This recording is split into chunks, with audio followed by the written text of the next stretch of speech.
Alors pourquoi Renault pactise avec MTV en 2000?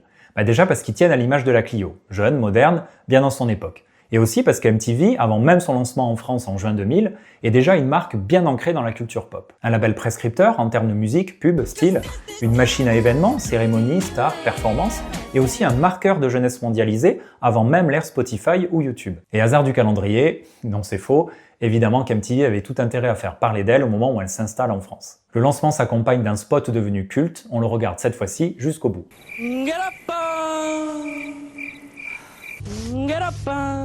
Un employé dans un bar paumé façon Bagdad Café qui répète inlassablement et à chaque passage de la Clio, sa litanie se réactive.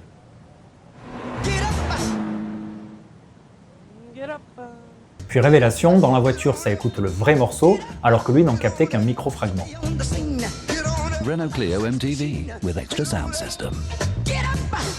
Le gimmick repose sur ce bout de refrain de la célèbre chanson de James Brown, Get Up, I Feel Like Being a Machine. Beaucoup à dire sur cette pub, déjà parce qu'elle est devenue culte, mais aussi parce qu'elle a une histoire assez singulière. Le film vient d'une agence publicitaire de Buenos Aires et il a d'abord été pensé pour le marché argentin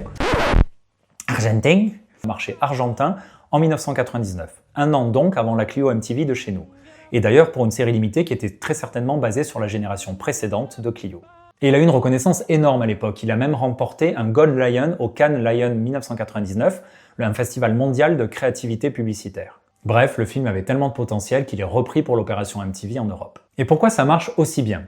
Alors le gimmick Get Up, pas évidemment que tout le monde a retenu, mais aussi la promesse produit, la musique à bord, la voiture n'est pas centrale, et aussi un état d'esprit global très moderne. La Clio devient un média roulant, un clip qui traverse le décor, laissant derrière elle un fragment sonore contaminant.